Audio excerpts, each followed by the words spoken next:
personnalité la plus discrète de France, Mylène Farmer est de retour sur les devants de la scène avec la sortie de son nouvel album, L'Emprise, le 25 novembre 2022. Il s'agit du 12e album studio de l'artiste de 61 ans, qui cumule plus de 38 ans de carrière. Pourtant, on ne sait pas grand-chose de sa vie. Chaque interview qu'elle accorde est une énigme. Chaque intervention orale est voilée de mystère. Traumatisée par un meurtre sordide, la chanteuse se fait rare dans la sphère médiatique et préfère mener une vie dans l'ombre. Quasiment pieuse. Si elle raconte avec grande facilité cette fois où une bonne sœur l'a giflée pour avoir renversé un verre de jus d'orange au sol, Mylène Farmer ne semble pas en vouloir à l'ensemble de la profession. Au contraire, Mylène Farmer reste très proche de la religion et n'hésite pas, pour s'apaiser, ou trouver l'inspiration, à passer une tête dans un lieu de recueillement.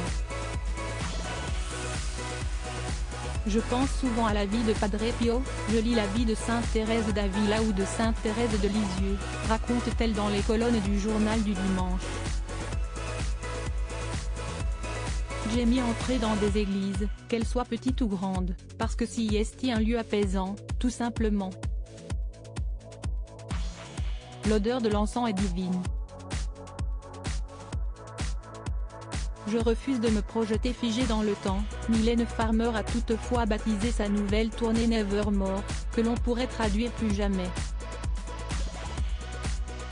Elle ne semble pas prête, pourtant, à songer à l'avenir. Je vis le moment présent, assure-t-elle. Je refuse de me projeter, si est une source d'angoisse terrible pour moi. Le présent reste mon refuge.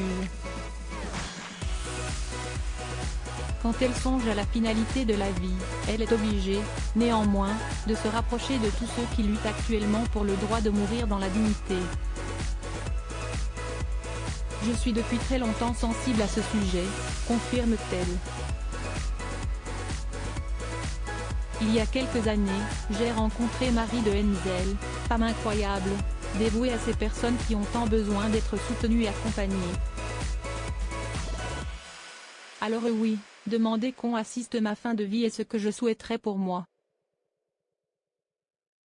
Retrouvez l'interview intégrale de Mylène Farmer dans le journal du dimanche N-3 1958 du 20 novembre 2022.